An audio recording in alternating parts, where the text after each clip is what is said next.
வணக்கம். இன்னைக்கு நாம ட்ரேடிங் உலகத்துல ஒரு சுவாரஸ்யமான விஷயத்த பத்தி பார்க்க போறோம்.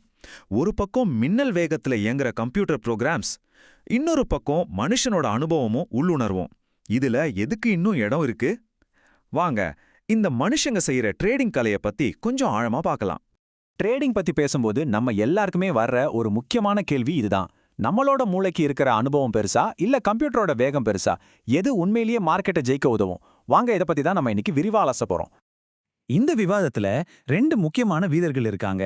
ஒன்னு, நாம பண்ற மேனுவல் ட்ரேடிங், அதாவது நம்ம அனுபவம் உள்ளுணர்வை வச்சு முடிவெடுக்கிறது. இன்னொன்னு அல்கோ ட்ரேடிங்.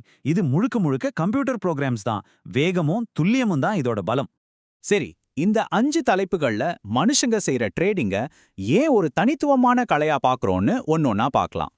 கடைசியில மனுஷனோட பங்கு ஏன் இன்னைக்கும் முக்கியமா இருக்குன்னு நீங்களே புரிஞ்சுக்குவீங்க. முதல்ல இந்த ரெண்டு ட்ரேடிங் முறைகளுக்கும் என்ன அடிப்படை வித்தியாசம்னு தெளிவா புரிஞ்சுக்குவோம். ஏன்னா இது தெரிஞ்சாதான் நம்ம அடுத்தடுத்து பேச போற விஷயங்கள் புரியும்.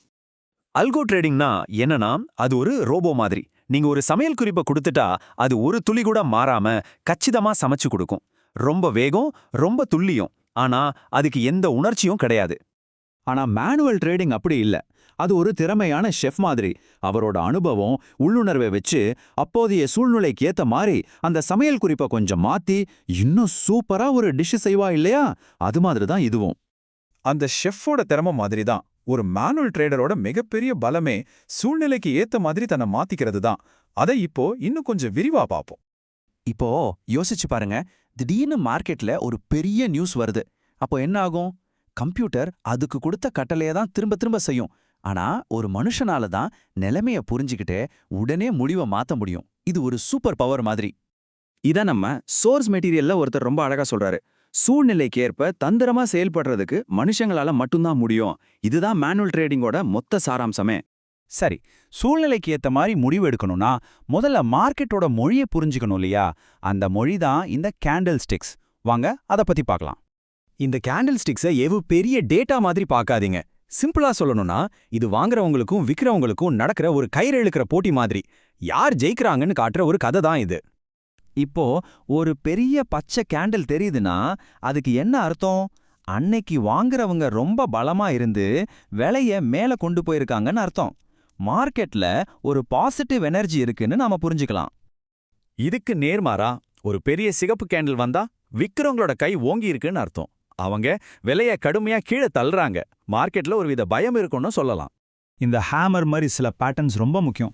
விலை கீழே போயிட்டு இருக்கும்போது இப்படி ஒரு பேட்டர்ன் வந்தா வாங்குறவங்க மறுபடியும் உள்ள வந்து சண்டை போட ஆரம்பிச்சிட்டாங்கன்னு அர்த்தம். ஒருவேளை இங்கிருந்து மார்க்கெட் திரும்ப வாய்ப்பு இருக்கு.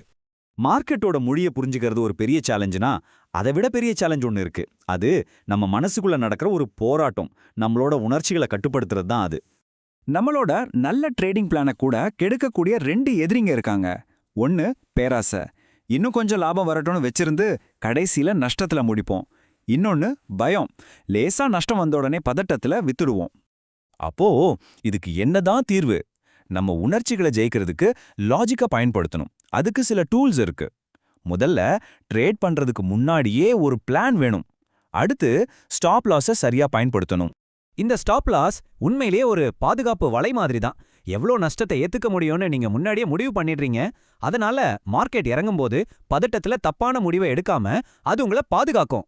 சரி, இப்போ எல்லாத்தையும் பார்த்துட்டோம். கடைசியா அந்த முக்கியமான கேள்விக்கு வருவோம். யார் சிறந்த ட்ரேடர்? மனுஷனோட அந்த கலையா இல்ல இயந்திரத்தோட அந்த கணக்கா?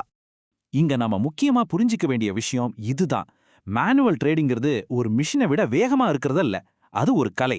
மார்க்கெட்டோட உளவியலை புரிஞ்சுக்கிட்டு நம்ம உணர்ச்சிகளையும் கட்டுப்படுத்தி சரியா முடிவெடுக்கிறது தான் அந்த கலை. இதெல்லாம் பார்க்கும்போது நம்ம மனசுல ஒரு கேள்வி வருது. எதிர்காலத்துல பெஸ்ட் ட்ரேடர் ஒரு மனுஷனா இருப்பாரா இல்ல ஒரு மெஷினா? இல்ல ரெண்டோட பலத்தையும் ஒன்னா சேர்த்த ஒரு ஹைபிரிட் மாடலா இருப்பாரா? ஒருவேளை அதுதான் ட்ரேடிங்கோட அடுத்த கட்டமா இருக்கலாம். யோசிச்சு பாருங்க.